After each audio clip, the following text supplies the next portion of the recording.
Atos capítulo 16. Isso. E aconteceu que, indo nós à oração, nos saiu ao encontro uma jovem que tinha espírito de adivinhação, a qual, adivinhando, dava grande lucro aos seus senhores. Esta, seguindo a Paulo e a nós, clamava dizendo: Estes homens que nos anunciam o caminho da salvação são servos do Deus Altíssimo. E isto fez ela por muitos dias. Mas Paulo, perturbado, voltou-se e disse ao Espírito: Em nome de Jesus Cristo, te mando que saias dela. E na mesma hora saiu. E vendo seus senhores que a esperança do seu lucro estava perdida, prenderam Paulo e Silas e os levaram à praça à presença dos magistrados. E apresentando-os aos magistrados, disseram: Estes homens, sendo judeus, perturbaram a nossa cidade e nos expõem costumes que não nos é lícito receber nem praticar, visto que somos romanos. E a multidão se levantou unida contra eles, e os magistrados, rasgando-lhes as vestes, mandaram açoitá-los com varas. E havendo-lhes dado muitos açoites, os lançaram à prisão, mandando ao carcereiro que os guardasse com segurança.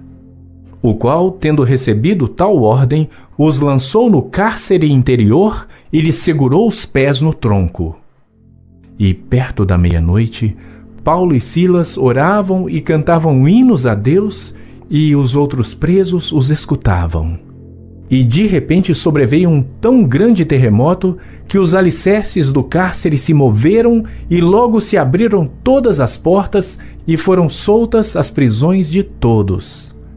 E acordando o carcereiro e vendo abertas as portas da prisão, tirou a espada e quis matar-se, cuidando que os presos já tinham fugido. Mas Paulo clamou com grande voz, dizendo: Não te faças nenhum mal, que todos estamos aqui.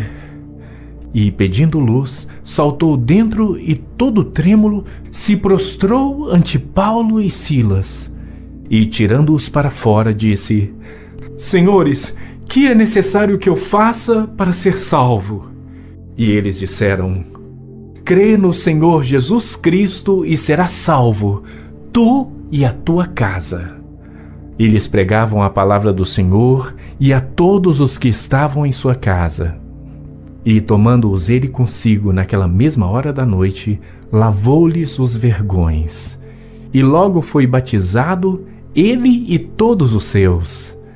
E levando-os à sua casa, lhes pôs à mesa. E alegrou-se de que com toda a sua casa havia crido em Deus. E sendo já dia, os magistrados... Bom dia, irmãos e irmãs, graças e paz, os irmãos também de casa aí. Bom dia a todas e todos. É um texto que proclama a liberdade, né? É um texto que exalta a liberdade em vários aspectos, né? A liberdade para servir, a liberdade do pecado, da escravidão do pecado, né? A liberdade para servir, porque Paulo, né, os apóstolos, quando são libertos, eles rapidamente, a primeira atitude deles é ter um gesto solidário com aquele carcereiro, e também através do testemunho deles, né, dos apóstolos ali, eles creem em Jesus, ele crê em Jesus, o carcereiro, através daquele testemunho, crê no Senhor Jesus, e a gente vê Paulo estabelecendo ali com aquele carcereiro um espaço onde o amor reparador se manifesta ali, naquele convívio entre aqueles que eram antes algozes, e os apóstolos não retribuem o seu espancamento, a sua crueldade, a sua injustiça com a mesma moeda, mas, pelo contrário, retribuem com um gesto solidário, com um amor, e apresentando Jesus àquele aquele carcereiro. Então, também é um texto que expressa a liberdade da exploração religiosa, financeira, que, aliás, é algo muito presente no nosso tempo também. Sempre foi assim, né? A gente acha que as coisas são novas, mas não são. Essas coisas que a gente vê nas madrugadas aí das televisões acontecendo, isso já acontecia há muito tempo, essa exploração financeira religiosa, o uso de uma espiritualidade para explorar financeiramente outras pessoas, isso já acontecia, que é no caso aqui relatado no texto, que aqueles patrões exploravam a sua serva para ganhar dinheiro. E aí o interessante na acusação que os patrões vão apresentar é que eles não levam verdadeira razão, né? Eles apresentam motivos que não eram o que tinha acontecido. Eles vão apresentar uma acusação vão tentar argumentar com aquele magistrado numa espécie de xenofobia, ou seja, um ódio ao estrangeiro, no caso ali aos judeus. Versículo 21. Propagando costumes que não podemos receber nem praticar porque somos romanos. E também acusando eles que eles estavam causando tumulto, ferindo as normas daquele grupo social ali. E não foi nada disso que aconteceu. Paulo só libertou uma pessoa possessa.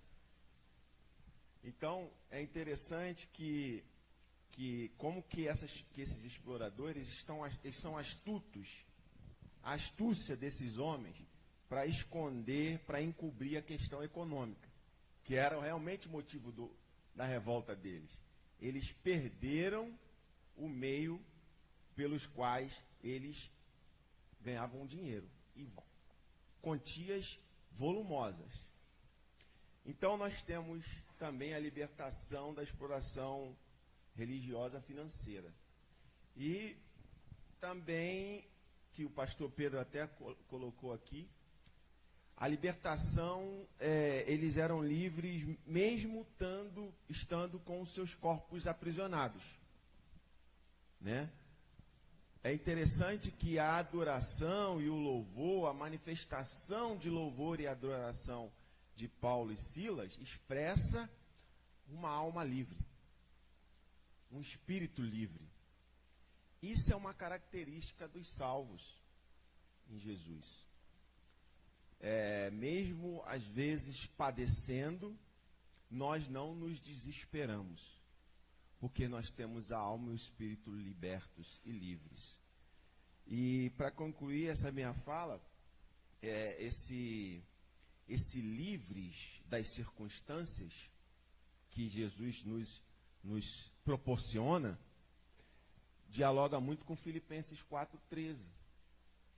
E Paulo escreveu isso com propriedade, quando ele diz: posso todas as coisas naquele que me fortalece. Quando Paulo escreveu isso aos Filipenses, ele escreveu com propriedade, porque ele viveu isso. A experiência de estar preso, açoitado, maltratado, espancado, mas o seu espírito era inabalável. E esse texto me fez lembrar de alguns homens. O pastor citou aqui, o pastor lá na região serrana do Rio.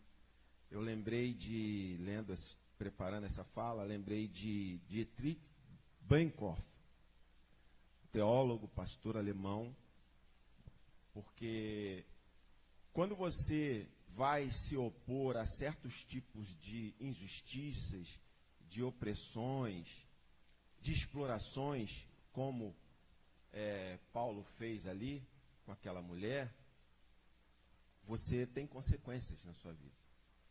Quando você vai lutar contra poderes opressores, você tem consequências na sua vida. E Bonhoeffer, ele, enquanto cristão, olhando para o sistema nazista, para o governo nazista, e o que eles faziam com judeus, ciganos, homossexuais, a sua fé não admitia isso. E ele se opunha e se manifestava contra isso, entendendo que aquilo era uma ação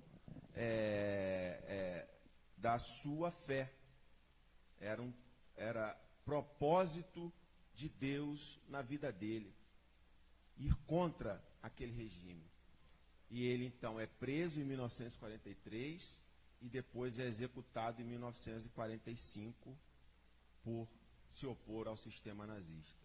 Lembrei também do frei católico Frei Tito, e também do pastor presbiteriano Zingli Mota Dias, ambos